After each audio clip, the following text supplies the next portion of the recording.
नमस्कार, रसस्वादमध्ये आपलं स्वागत आहे। आज आपण एक ब्रेकफास्टची रेसिपी बघणार आहोत, रवा टोस्ट। त्यासाठी आपण हे ब्रेड स्लाइसेस घेतलेत। इथे आपण व्हाईट ब्रेड घेतलेले आहेत। जर तुम्हाला हवं तर तुम्ही ब्राउन ब्रेड ही घेऊ शकता।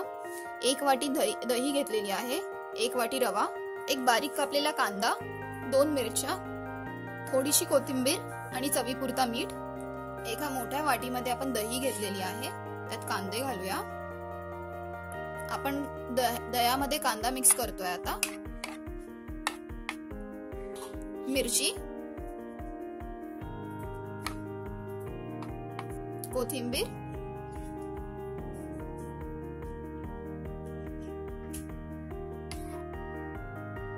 रवा,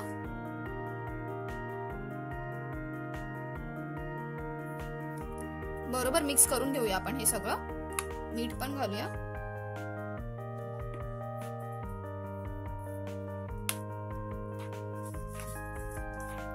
रवा मिक्स करून झालेला आहे। आता जसं आपण बघू शकतो हे थोडं घट्ट आहे मिश्रण, म्हणून आपण जरा जरा पाणी घालणार आहोत।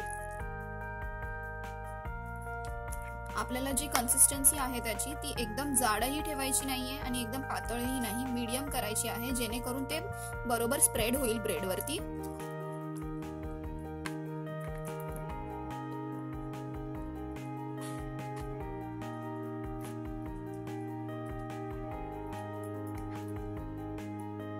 रवा टोस्टचा मिक्सचर रेडी आहे। हे बघा, हे आता इझिली स्प्रेड होईल ब्रेड वरती।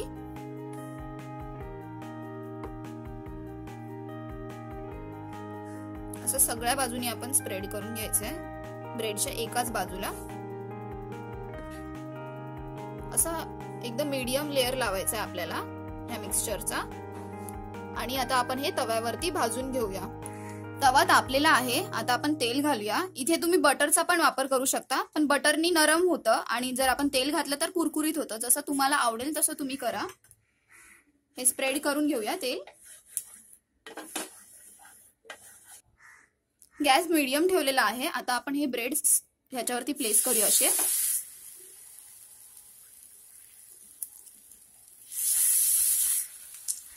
चांगले कुरकुरीत भाजून घ्यायचे आहेत आपल्याला त्या बाजूनी, जेणेकरून रवा कांदा सगळा भाजून आला पाहिजे।